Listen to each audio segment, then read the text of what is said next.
नमस्कार मेरे प्यारे दर्शकों, मैं ललित मोहन शास्त्री आपका अपने YouTube चैनल देववाणी व्याकरण पर आज हम हिंदी भाषा का एक महत्वपूर्ण टॉपिक करने जा रहे हैं। उस टॉपिक का नाम है संज्ञा। चलिए आज हम संज्ञा के बारे में विस्तृत जानकारी प्राप्त करते हैं। संज्ञा की परिभाषा: जिस शब्द के द्वारा किसी व्यक्ति, वस्तु, स्थान, भाव अथवा अवस्था के नाम का बोध हो यानी ज्ञान हो, उसे संज्ञा कहते हैं। जैसे राम, पंचतंत्र, दिल्ली, मिठास, बुढ़ापा। राम एक व्यक्ति का नाम है, पंचतंत्र एक वस्तु है, दिल्ली एक स्थान है, मिठास भाव है, बुढ़ापा अवस्था है। एक विशेष बात और पढ़ लेते हैं कि संज्ञा का दूसरा जो नाम होता है उसे नाम कहा जाता है। विश्व में मनुष्य के द्वारा सभी प्रदत्त नाम संज्ञा कहलाती है। मनुष्य ने या हमने जिन जिन वस्तुओं का, जिन स्थानों का, जिन व्यक्ति विशेष का हमने भाव का नामकरण किया है वो सब संज्ञा कहलाती है। संज्ञा के भेद की जानकारी लेते हैं। व्यक्तिवाचक, जातिवाचक, भाववाचक। इनके अलावा भी दो और भेद बहुत से विद्वानों ने माने हैं जो अंग्रेजी भाषा का रूपांतरण है, लेकिन हम इस वीडियो में व्यक्तिवाचक, जातिवाचक और भाववाचक संज्ञाओं की ही चर्चा करेंगे। संज्ञा की पहचान कैसे हो हम वो जान लेते हैं। संज्ञा की पहचान मुख्यतः 3 बिंदुओं से की जा सकती है। सबसे पहले जो बिंदु आता है कि संज्ञा पद के बाद कारक के चिन्ह मिलते हैं।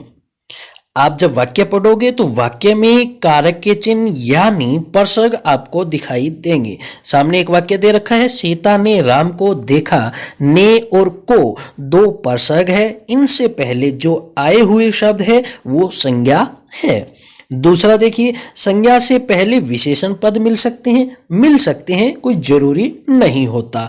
राम ने मीठा फल खाया। मीठा है वो विशेषण है और फल है वो संज्ञा है।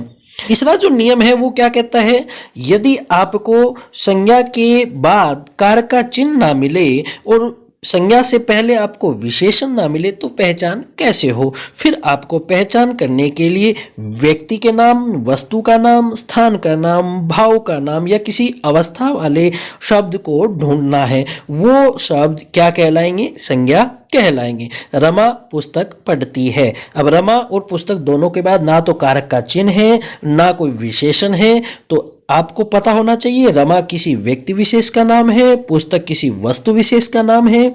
तो रमा और पुस्तक दोनों यहां पर संज्ञा है।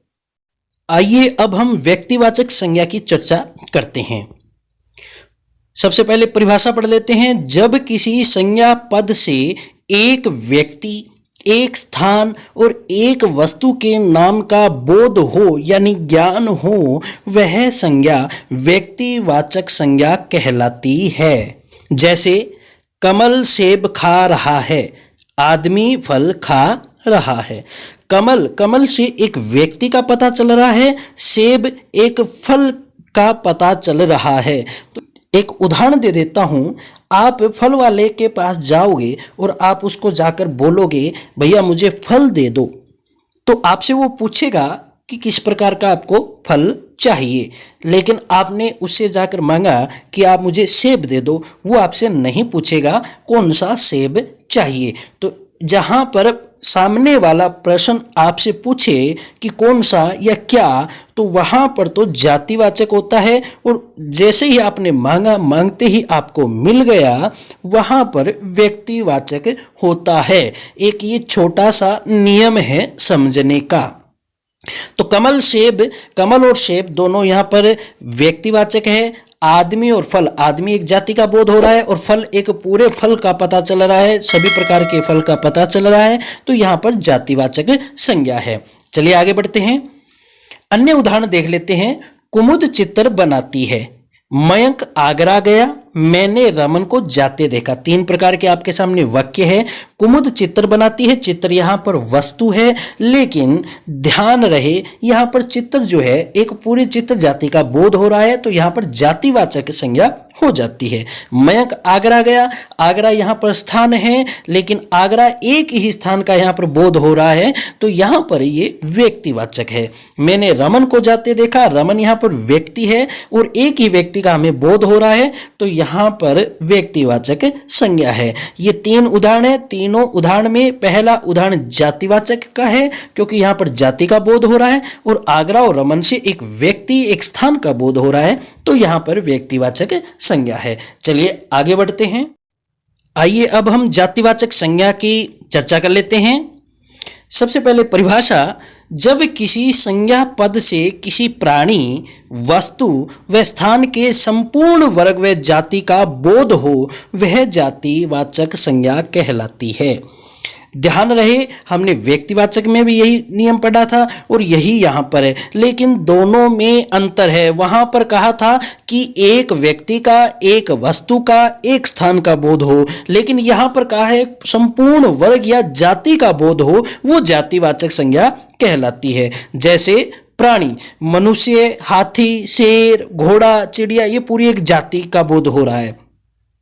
वस्तु, चित्र, तेल, पुस्तक, मिठाई, बर्तन, ये पूरी वस्तु जाति का बोध हो रहा है। स्थान, विद्यालय, पहाड़, सागर, नगर, गांव, यहाँ पर ये सभी स्थान का बोध हो रहा है। किसी एक स्थान का बोध ना होकर संपूर्ण वर्ग का बोध करवा रहे हैं, ये होते हैं जातिवाचक संज्ञा। चलिए आगे बढ़ते हैं, अन्य उदाहरण से समझते हैं। मैं पुस्तक पढ़ रहा हूं, पुस्तक पढ़ी जा रही है, लेकिन ये नहीं पता कि किस प्रकार की पुस्तक पढ़ी जा रही है। एक पुस्तक का पता नहीं चल रहा, यहाँ पर सभी प्रकार की पुस्तकों का बोध हो रहा है, यहाँ पर जातिवाचक संज्ञा हो जाएगी। पक्षी उड़ रहे हैं, किसी एक पक्षी का नहीं पता, सभी पक्षी जाति का, वर्ग का पता चल रहा है, तो यहाँ पर जातिवाचक संज्ञा हो जाती है। राम ने पहाड़ देखा, पहाड़ पूरे पहाड़ जाति का यहाँ पर बोध हो रहा है, तो यहाँ पर जातिवाचक संज्ञा हो जाती है। यहाँ पर पुस्तक, पक्षी, पहाड़ तीनों जातिवाचक संज्ञा है। आगे बढ़ते हैं, अन्य नियम देख लेते हैं हम जातिवाचक से संबंधी। व्यक्तिवाचक संज्ञा का कोई प्रसिद्ध नाम जब अपने साथ अन्य नामों का बोध करवाता है तो वह जातिवाचक संज्ञा होती है। ध्यान रहे, यहां से हर बार प्रतियोगिता परीक्षाओं में एक प्रश्न पूछा जाता है, और ये जो प्रश्न पूछे जाते हैं कंफ्यूज करने वाले हैं। आप यहां समझ लो, आप बिल्कुल भी कंफ्यूज नहीं होने वाले। देखिए, अन्ना हजारे वर्तमान भारत के गांधी है। यहां पर जो गांधी शब्द है ये व्यक्तिवाचक है, महात्मा गांधी के लिए प्रयोग हुआ है, लेकिन इसका दूसरे नामों के साथ संबंध होने के कारण, बोध होने के कारण यहां पर जो गांधी है ये जाति का बोध करवा रहा है, इसलिए जातिवाचक संज्ञा बन जाती है। रमा तो हमारे घर की लक्ष्मी, लक्ष्मी व्यक्तिवाचक है, लेकिन लक्ष्मी रमा नाम का भी बोध करवा रही है, इसलिए लक्ष्मी यहां पर जातिवाचक हो जाती है। भारत में जयचंदों की कमी नहीं है, जयचंद व्यक्तिवाचक है, लेकिन अन्य और नामों का इसमें बोध हो रहा है, इसलिए जयचंदो यहां पर ये जातिवाचक संज्ञा हो जाती है। एक विशेष नियम और बता देता हूं, जहां पर व्यक्तिवाचक से जातिवाचक बनती है तो ध्यान रहे व्यक्तिवाचक जो संज्ञा है वो अंत वाक्य के अंत में मिलेगी, जो जातिवाचक का बोध करवाएगी। देख लो, यहां पर अन्ना हजारे वर्तमान भारत के गांधी है, गांधी, लक्ष्मी और जयचंद, ये शुरुआत में नहीं है, वाक्य के अंत में आपको मिल रहे हैं, जो व्यक्तिवाचक होते हुए जातिवाचक का बोध करवा रहे हैं। आगे हम नियम पढ़ने जा रहे हैं, उस नियम की ओर चलते हैं। पहले हमने पढ़ा व्यक्तिवाचक से जातिवाचक बनना, और यहां पर देखा जातिवाचक संज्ञा जो है वो व्यक्तिवाचक संज्ञा कैसे बन जाती है, उसकी हम चर्चा करते हैं। तो मोदी चतुर और बुद्धिमान प्रधान सेवक है। मोदी एक जाति है, लेकिन यहां पर प्रधानमंत्री हमारे नरेंद्र मोदी के लिए प्रयोग हुआ है, तो यहां पर मोदी जो है वो व्यक्तिवाचक बन जाती है, जो वाक्य के पहले आया है। नेताजी के योगदान को हम नहीं भुला सकते। नेताजी यहां पर सुभाष चंद्र बोस के लिए प्रयोग किया गया। वैसे नेताजी हमारे भारत के जितने भी नेता हैं उनको नेताजी बोल देते हैं, लेकिन यहां पर ये सुभाष चंद्र बोस के लिए प्रयोग होने के कारण नेताजी व्यक्तिवाचक संज्ञा बन जाती है। सरदार, सरदार जो है, वैसे तो मुख्यतः हम पंजाब में रहने वाले सभी लोगों को सरदार जी बोल देते हैं जो पगड़ी धारण करते हैं, लेकिन यहाँ पर सरदार का प्रयोग सरदार वल्लभ भाई पटेल के लिए हुआ है, तो यहाँ पर ये व्यक्तिवाचक संज्ञा बन जाती है। चलिए आगे बढ़ते हैं। आइए अब हम भाववाचक की चर्चा करते हैं। परिभाषा पढ़ लेते हैं। जिस संज्ञा पद से किसी गुण, दोष, अवस्था और भाव का बोध हो वह भाववाचक संज्ञा कहलाती है। विशेष पढ़ लीजिए। भाववाचक संज्ञा का प्रयोग मुख्यतः एक वचन में होता है। ये आपको ध्यान रख लेना चाहिए कि भाववाचक संज्ञा का प्रयोग मुख्यतः एक वचन में होता है। यदि भाववाचक संज्ञा का प्रयोग बहुवचन में कर दिया जाए तो वह जातिवाचक संज्ञा बन जाती है। यहां से हर बार एक प्रश्न उठता है।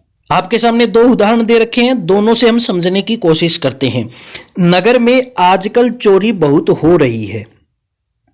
यहां पर चोरी शब्द है वो भाववाचक है और इसी का रूपांतरण है बहुवचन में। देखिए, नगर में आजकल चोरियां बहुत हो रही है।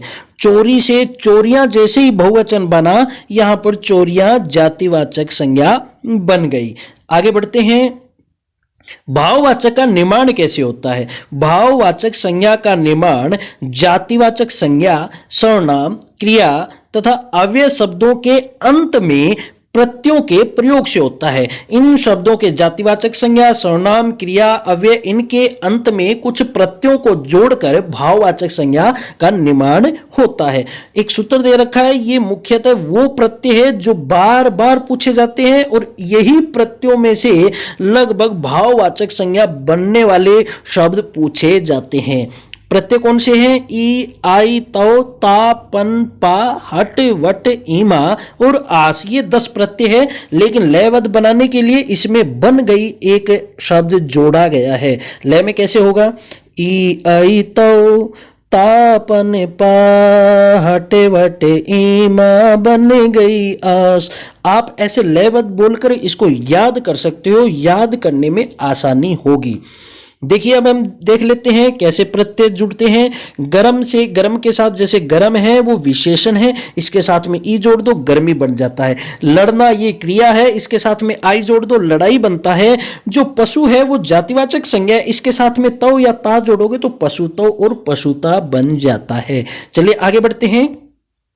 अब हम देख लेते हैं कि जातिवाचक से भाववाचक संज्ञा कैसे बनती है। कवि से कविता, तव प्रत्यय जोड़ दिया हमने। घर से घरेलू, युवा से यौवन, संस्कृति से संस्कार। यहाँ पर देखिए संस्कार एक शब्द आया जो भाववाचक है और इसी का मैं वाक्य में प्रयोग कर देता हूं कि हमें संस्कारों को अपनाना चाहिए। मैंने संस्कार को बहुवचन बना दिया, संस्कारों को अपनाना चाहिए, तो संस्कारों यहाँ पर जातिवाचक हो जाता है। राष्ट्र, राष्ट्रीयता, गुरु से गौरव हो जाता है, पशु से पशुता बन जाता है, बच्चा से बचपन। सर्वनाम से भाववाचक कैसे बनता है? अपना से अपनाना, अहम से अहंकार, आप से आपा, मम से ममता, ममतो भी बनता है, निज से निजता, निजतो, पराया से परायापन, सर्व से सर्वस्व और स्व से स्वतो। ये सर्वनाम से हमने भाववाचक संज्ञा बनाई। अब देखिए विशेषण से भाववाचक संज्ञा कैसे बनती है। लघु से लघुता, लाघव, लाल से लालिमा, लाली, सर्द से सर्दी, भला से भलाई, गरीब से गरीबी। ध्यान दीजिए, यहाँ पर गरीब जो शब्द है वो विशेषण है, लेकिन मैंने एक वाक्य में इसका प्रयोग किया कि गरीबों को दान देना चाहिए, तो यहाँ पर गरीबों ये जातिवाचक संज्ञा बन जाती है। इस प्रकार के परिवर्तन आते रहते हैं। पागल से पागलपन, अधिक से आधिक्य, मीठा से मिठास। अब देखिए क्रिया से भाववाचक निर्माण कैसे होता है। पढ़ना से पढ़ाई, चलना से चाल, चुनना से चुनाव, गिरना से गिरावट, हंसना से हंसी, पहनना से पहनावा, उड़ना से उड़ान, जागना से जागरण। चलिए आगे बढ़ते हैं। विशेष और देख लेते हैं कि इनके अलावा जो अब तक हम पढ़कर आए हैं, हमने विशेषण से भाववाचक कैसे बनता है और जातिवाचक से भाववाचक कैसे बनता है, क्रिया से भाववाचक कैसे बनता है, सर्वनाम से भाववाचक संज्ञा कैसे बनती है ये हमने पढ़ा। अब देखिए यहाँ पर इनके अलावा कुछ अव्यय पदों तथा व्यक्तिवाचक संज्ञाओं से भी भाववाचक संज्ञा का निर्माण होता है। इनकी संख्या कम होती है। जैसे अव्यय से भाववाचक, निकट से निकटता, दूर से दूरी, धिक से धिक्कार, वाह से वाहवाही। अब देखिए व्यक्तिवाचक से भाववाचक, ईश्वर से ऐश्वर्य, प्रभु से प्रभुता, ब्रह्म से ब्रह्मत्व और बोध से बोधित्व। ऐश्वर्य और बोधित्व 2 बार प्रतियोगिता परीक्षाओं में पूछे गए हैं कि व्यक्तिवाचक संज्ञा से बनने वाली भाववाचक संज्ञा शब्द है, ऐसे करके पूछे गए हैं, जिनमें ऐश्वर्य ईश्वर और बोध से बने हुए ऐश्वर्य और बोधित्व।